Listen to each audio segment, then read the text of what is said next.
পহেলা বৈশাখের দিন অনেক স্পেশাল রান্না হলেও আমাদের সবার চোখ থাকে কিন্তু সেই ইলিশ মাছের উপর। সর্ষে ইলিশ তো সবাই খেয়েছেন, চলুন আজকে বানাবো ইলিশ মাছের রোস্ট। বিশ্বাস করুন, সর্ষে ইলিশকেও হার মানাবে এই স্পেশাল ইলিশ মাছের roast. Hello everyone, welcome back to my channel Ishana's kitchen. আমি এখানে 7 পিস ইলিশ মাছ নিয়েছি। তারপর সামান্য নুন, হলুদ আর মরিচ দিয়ে ভালোভাবে মাখিয়ে নেব। আপনারা চাইলে এই রেসিপি অন্য যে কোনো মাছ দিয়েও করতে পারেন। আচ্ছা, সর্ষে ইলিশের রেসিপিও কিন্তু আমার চ্যানেলে আছে, চাইলে দেখে আসতে পারেন। আমি ডেসক্রিপশন বক্সেও লিঙ্কটি দিয়ে দেব।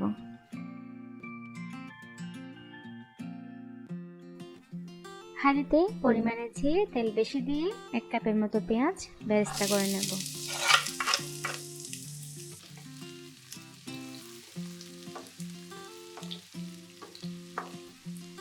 আমাদের বেরেস্তা হয়ে গেছে। এখন মাখা মাছগুলো ভেজে নেব। একদমই লাল করে ভাজবো না, 2 মিনিট করে, টোটাল 4 মিনিট এই পাশ ওপাশ দুপাশ ভেজে নেব।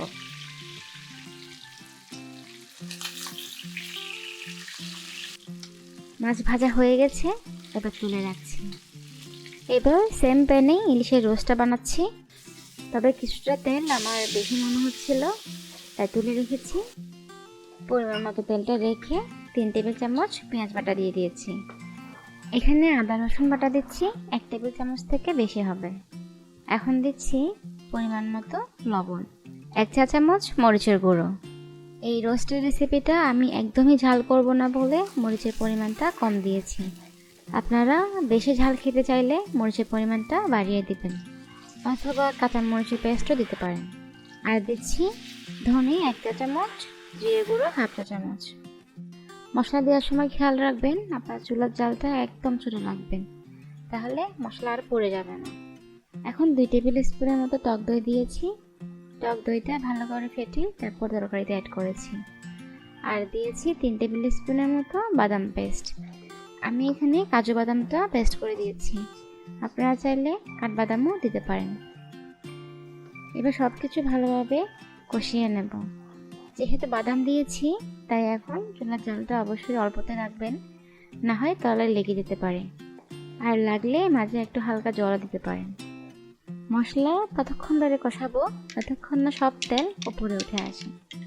মশলা কষানো হয়ে গেছে, এখন দিয়ে দিচ্ছি 1 গ্লাস গরম গরুর দুধ। আপনারা চাইলে গুঁড়ো দুধও মিক্স করে দিতে পারেন। আমি আর কোনো এখানে এক্সট্রা জল ইউজ করছি না। আর আপনারা চাইলে দুধের পরিবর্তে জলও ব্যবহার করতে পারেন, এতে রোস্টের ফ্লেভারটা একটু কম রিচ হবে।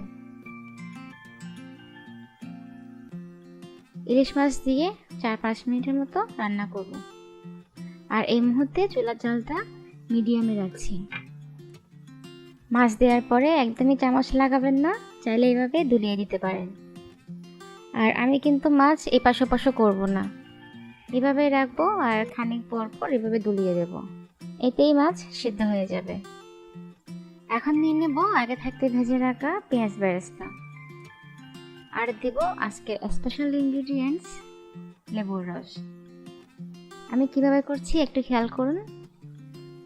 পেঁয়াজ বেরেস্তার উপরে প্রায় 2 টেবিল স্পুনের মতো লেবুর রস দিয়ে দিচ্ছি। আর দেব 1 চা চামচ বা 1 চা চামচের থেকে একটু বেশি চিনি।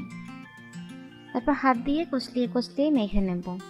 মাখার সাথে সাথে তরকারির উপরে ছিটিয়ে দিচ্ছি। এটা যদি আপনি মেখে রেখে দেন তাহলে পেঁয়াজ বেরেস্তা কিন্তু একদম নেতিয়ে যাবে, তখন আর স্পেশাল ফ্লেভারটা পাবেন না। আর ঢাকা দিয়ে রান্না করব আরও 4-5 মিনিটের মতো। আর এভাবে একবার করে দেখবেন, এত মজার হয় খেতে বলার বাইরে। আর একটুখানি আমি রেখে দেব সার্ভ করার জন্য। এই মুহূর্তে চাইলে আপনি 1 চা চামচের মতো ঘিও দিতে পারেন। টেক্সচার, কালার একদম পারফেক্ট। এই রোস্ট গরম ভাতের সাথে খেতে এতই অসাধারণ, কি আর বলবো। আপনারা জাস্ট বানাবেন আর আমাকে কমেন্টসে অবশ্যই জানাবেন। বৈশাখ ছাড়াও এই রোস্ট আপনি যে কোনো স্পেশাল অকেশনে বা স্পেশাল মানুষটার জন্য বানিয়ে সারপ্রাইজ দিতে পারেন। আমি গ্যারান্টি দিয়ে বলতে পারি এই রোস্ট খেয়ে কেউই নিরাশ হবে না। রেসিপিটি ভালো লাগলে আমার চ্যানেলটি লাইক আর সাবস্ক্রাইব করে দিতে ভুলবেন না কিন্তু। সবাই ভালো থাকবেন চ্যানেলের সাথে। Thank you.